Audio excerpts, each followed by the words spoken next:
cérebro eletrônico faz tudo, quase tudo, faz quase tudo, mas ele é mudo. O cérebro eletrônico comanda, manda e desmanda. Ele é quem manda, mas ele não anda. Só eu posso pensar se Deus existe. Só eu posso chorar quando estou triste. Só eu cá com meus botões de carne e osso. Eu falo e ouço, eu penso e posso. Posso decidir se vivo ou morro. Por quê? Porque sou vivo, vivo pra cachorro. E sei que cérebro eletrônico nenhum me dá socorro em meu caminho inevitável para a morte.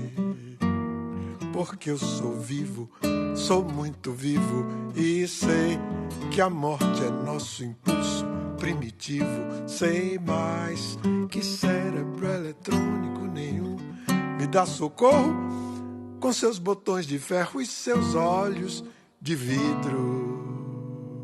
O cérebro eletrônico faz tudo, quase tudo, mas ele é mudo. Quimera. Quem dera que fosse assim, né? Não. Seria assim quando fiz essa música. Alguns como eu. Você fez essa música na prisão, né? Fiz essa música na prisão. E por que esse assunto? Eu já estou te entrevistando. É porque as notícias que chegavam do mundo, muitas delas tinham a ver com isso.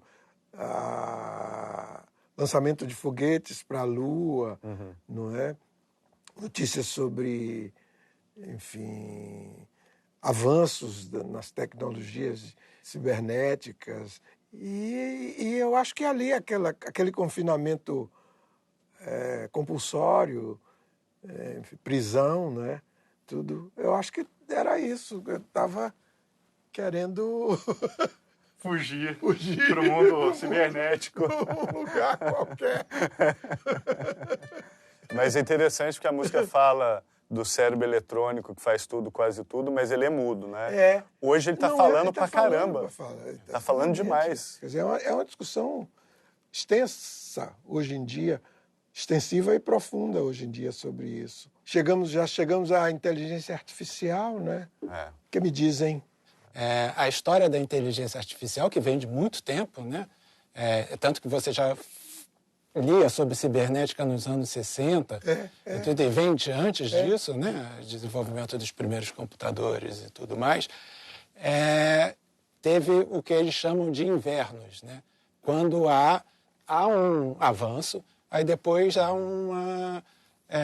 quase como se não acontece nenhum progresso no desenvolvimento da tecnologia. E agora a gente está vivendo um verão. Primavera. Né? Talvez, né? É difícil determinar se é ou se não é, mas com a coisa que as pessoas chamam de aprendizado de máquina, né? Machine learning. Isso, sem dúvida alguma, foi devido a desenvolvimentos... E essa capacidade de lidar com grande... tecnológica mesmo, na tecnologia dos computadores, do desenvolvimento da capacidade dos computadores e etc. E dos operadores, e da própria operação. E dos dados. Computacional. Dos dados. Porque os dados alimentam o computador olha para aquilo e começa a imitar o que ele enxerga, né? E você fez algumas considerações a respeito, né? Você fez um experimento. Eu fiz um experimento. Você faz alguns experimentos com ele, né? Eu fez coloquei aquele uma frase do Guimarães Rosa. Né? Do Guimarães Rosa, que começa Grande Sertão, para ver como ele continuava. Esse programa, esse processo, né? Ele faz isso, né? Ele leu quase tudo que existe na internet. E ele complementa. Quando a gente está fazendo uma pesquisa na internet, geralmente a máquina mesmo complementa, intuindo para onde você quer, o que é que você quer saber, né? E ele faz isso, né? E geralmente dá muito certo, porque ele escreve textos, ele ou ela, ou o que for, né, escreve textos longos e muito impressionantes, que parecem produzidos por alguma pessoa mesmo. Parece mesmo. E aí eu fiz essa brincadeira, que era uma pegadinha, né? Usar a frase de Guimarães Rosa. Porque era um programa em inglês, mas entendeu que eu estava escrevendo em português. Em outra língua. Respondeu em português. E respondeu de uma maneira que me surpreendeu muito, sabe? Entendendo, falando de festa, de árvore, de um monte de coisa. Carvalho, né?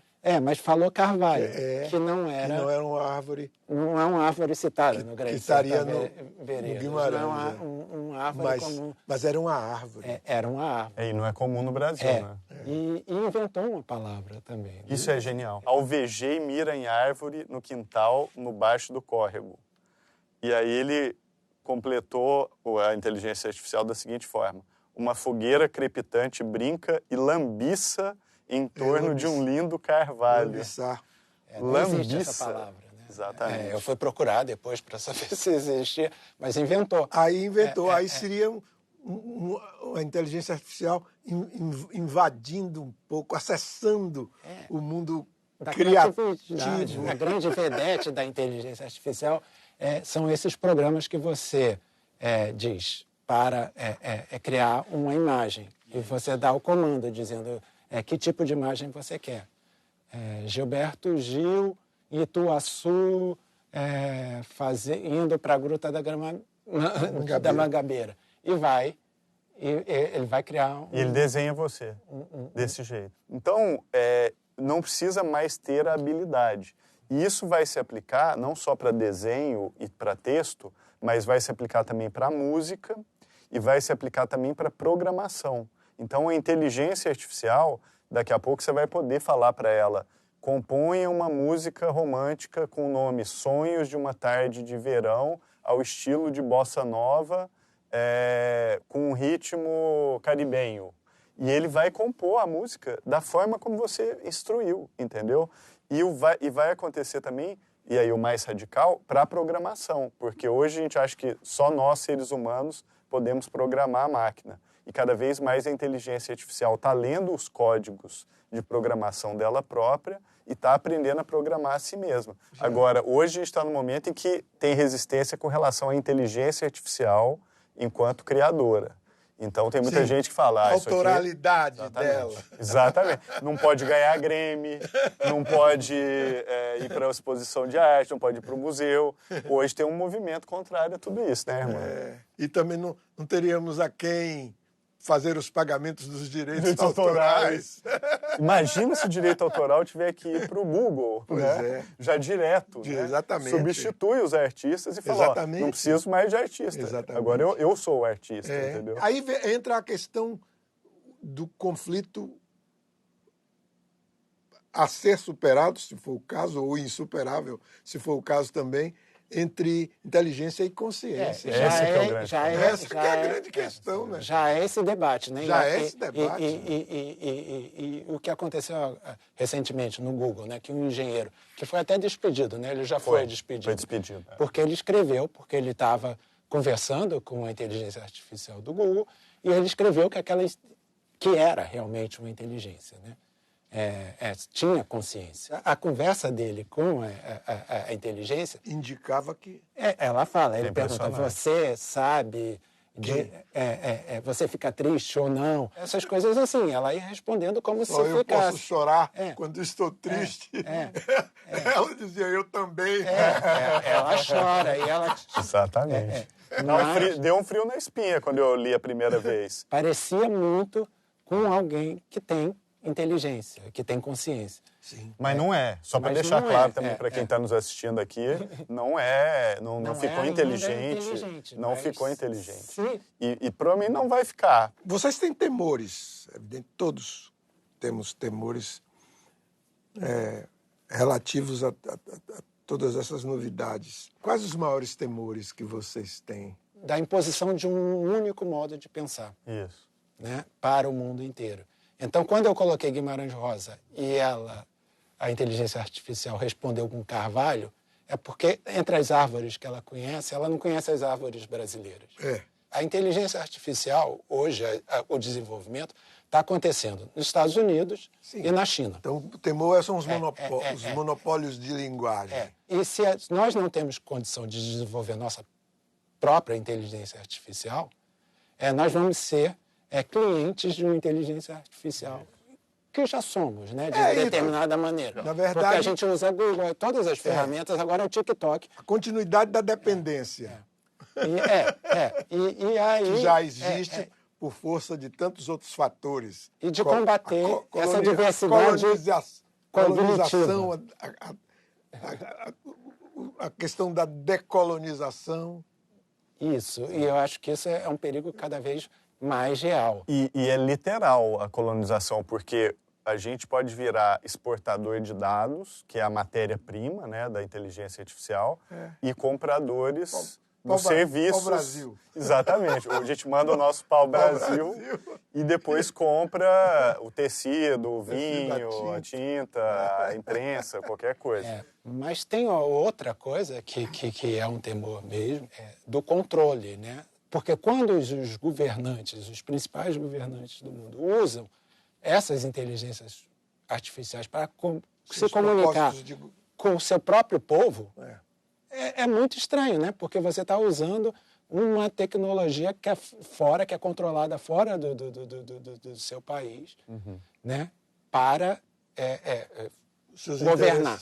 De governança. Essas tecnologias, a gente sabe qual é o poder delas também, de manipular esses governantes para atingir seus próprios objetivos, né? Quem controla o quê, né? Se elas chegarão a ser autônomas. O Trump é um fantoche do Twitter ou o Trump manipula o Twitter? Até só fazer um parênteses. A palavra cibernética vem do grego kibernética, que significa governar. Então, realmente a governança mais profunda que existe hoje é a governança tecnológica, porque ela chega através do nosso bolso e vai direto para a nossa cabeça, né? É muito profundo. Mas alguma relação entre isso e as novas ondas nazifascistas e etc? A conversa é longa, mas... Eu ia falar que o Ronaldo já escreveu sobre isso e nesse sentido, né, de que esses aplicativos que as pessoas cada vez mais usam conhecem muito bem o modo como a gente pensa. E até pelo movimento do olho, né? Ele fica observando o nosso uso do aplicativo, então vai conseguindo prever também que tipo de reação, o que é que você vai pensar, o que é que você vai querer. O computador e as inteligências artificiais, elas conseguem perceber as nossas preferências que nem nós mesmos conseguimos saber. Sabemos que temos. Exatamente. E faz isso, por isso que o Emmanuel falou, o movimento do seu dedo pela tela. Se você está tenso. Se você está tenso, o jeito que você está teclando no celular, o movimento do olho com a câmera. Então, ao fazer isso, ele começa a identificar as suas reações, porque ele sabe o que está te mostrando, né? Interferindo na individualidade. Exatamente. E cria estados emocionais, né? Ansiedade. E aí entra até a convergência disso com a pergunta que você fez da política, né? O bom marqueteiro político do mundo de hoje já percebeu que o inconsciente é o que viraliza. A escolha racional é chata. Exatamente. É indistintamente... É coletivo de fato. Exato. Mais do que a consciência individual. Exato. Ainda. E as suas escolhas racionais, elas são irrelevantes. Então, por exemplo, eu tenho um amigo que entrou no TikTok e o TikTok só mostra para ele vídeos com mulheres de biquíni dançando. E aí ele ficou revoltado e começou a ir no canal Futura e no canal Brasil, dar clique em coisas que ele acha que são importantes, culturais. O computador com outros interesses. Exatamente. Não adiantou nada. O computador já sabe, falou, não. O que faz você ficar aqui é isso aqui. Não é o canal Futura. Exatamente. Já está tematizada a questão da relação entre inteligência e consciência. Isso. Você imagine da relação entre inteligência e inconsciente. Tem gente como o Scott Galloway, né, que é um professor americano, que ele fala que o TikTok da China é diferente do TikTok no Ocidente, que o jovem chinês é exposto a um conteúdo, entre as construtivo, né, educacional, e o jovem no Ocidente, nos Estados Unidos, é exposto a, principalmente, entretenimento, dancinha jogos. e tal, jogos e coisas que são distrações, num certo sentido. E aí ele até levanta a hipótese de que isso seria parte de um plano, de que não seria por acaso, e de que no Ocidente ele estaria sendo usado para exatamente dispersar as pessoas. Eu não sei se ele está certo ou errado, mas para a nossa discussão eu acho legal levantar. Agora, uma coisa eu acredito, que é essas tecnologias elas estão nos isolando. E quando a gente se torna individualista, a gente fica atomizado, perde o contato com os outros, com as instituições sociais, então erode tudo, né? Erode comunidades, erode a sua relação com a sua vizinhança, com seus pais, com seus familiares, até com a pessoa com quem você vive. E com essa separação entre consciente e inconsciente, você está se isolando dentro da sua própria cabeça. É como se o seu inconsciente e o seu consciente também tivessem se desacoplando, o que é muito doido. Então é um nível de solidão ainda mais profundo dentro da sua própria cabeça, você entendeu? Então, esse futuro me preocupa.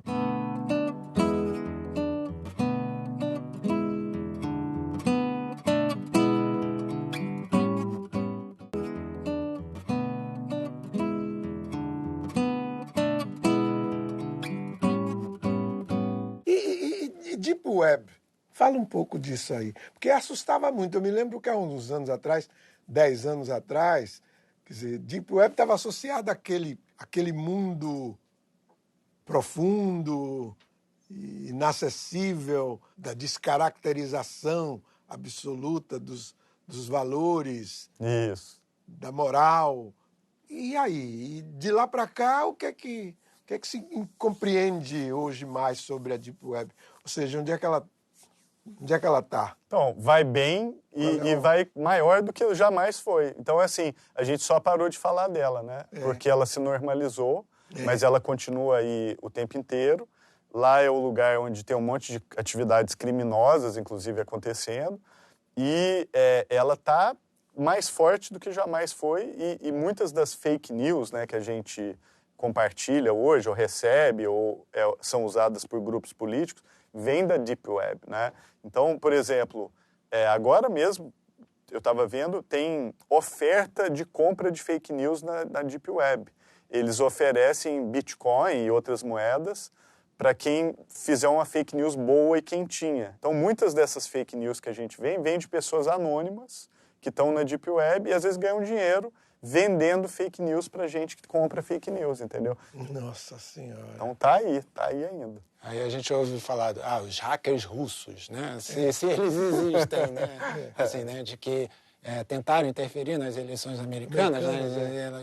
E em qualquer outro lugar do mundo, né? Mas, assim, também são essas estratégias psicológicas, né? De você desestabilizar uma sociedade criando polêmicas, né?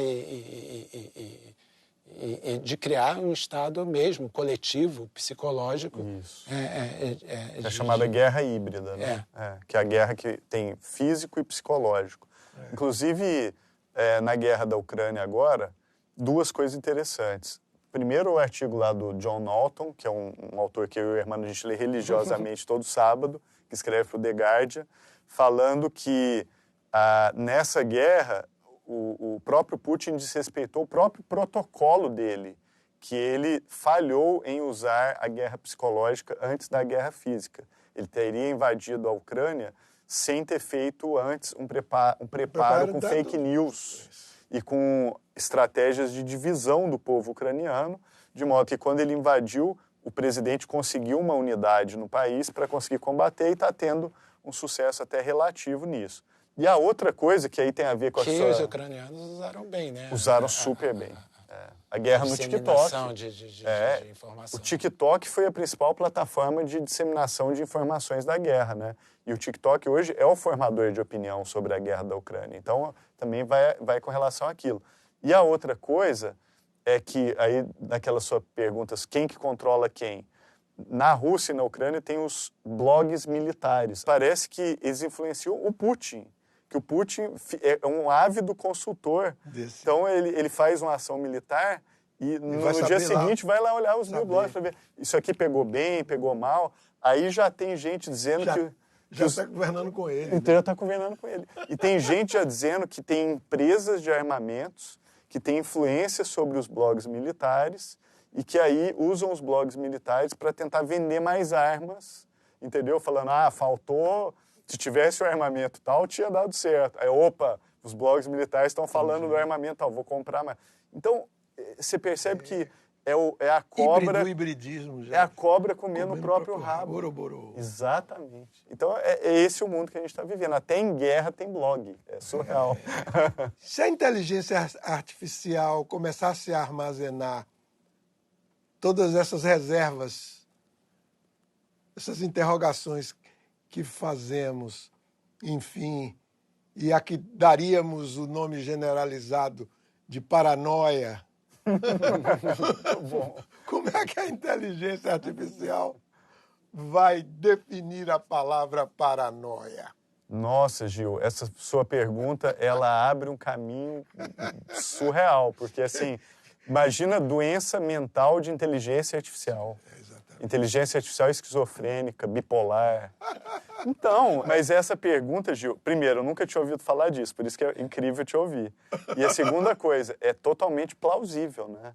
Uma inteligência artificial psicótica, neurótica, ansiosa, Mas o rol bipolar. do 2001 já era isso, né? Já, ele estava paranoico de que o cara ia matá-lo, matar a inteligência. Ele reage a partir de uma conclusão paranoica que ele faz, né? Tem uma inversão, né? O ser humano no 2001 fica ultra técnico e frio e o computador começa a ficar meio maluco, que é uma característica humana. Era isso que eu me referia quando perguntei como é que o algoritmo vai se defrontar com a palavra paranoia. Um resumo dessa conversa toda, a gente volta ao Guimarães Rosa, né? Viver é muito perigoso, né? Cada vez mais perigoso, né? Mas, para terminar Sim. otimista e falando das coisas boas também, porque a gente... eu fico maravilhado, assim, com tudo isso. O acesso, né, que a gente tem. Eu me lembro quando eu fiz meu doutorado, eu fui para os Estados Unidos. A coisa mais maravilhosa, que eu nunca tinha ido numa universidade americana, foi o acesso à biblioteca, sabe? O acesso que você podia entrar e tocar nos livros e ver os livros e ter tudo, né? Eu li os diários do Gilberto Freire na biblioteca da universidade lá, coisa que eu tinha dificuldade de ter acesso aqui. Não tinha conseguido. E eu me lembro a primeira vez que o Chico Science foi na minha casa, sabe? Porque eu tinha um monte de coisa, não sei o quê. A voracidade dele chegando de Pernambuco, sabe? E tendo acesso àquilo tudo, e anotando tudo, e pegando todas as coisas. Essa voracidade. E eu vejo que hoje a internet, por exemplo, você tem acesso a qualquer música já gravada em qualquer lugar do mundo. A maravilha que é o Radio Garden, que é um aplicativo que você escuta a rádio de qualquer lugar do mundo. Isso é genial. Ao vivo, você clica lá no botão. Eu acho, e as pessoas hoje têm esse acesso. A garotada aqui foi criada já com esse acesso, nem sabe como era difícil a gente comprar um disco que foi lançado não sei aonde, no Afeganistão. Hoje você tem esse disco disponível imediatamente. Então, a maravilha, eu fico pensando, nós não começamos a usar isso ainda.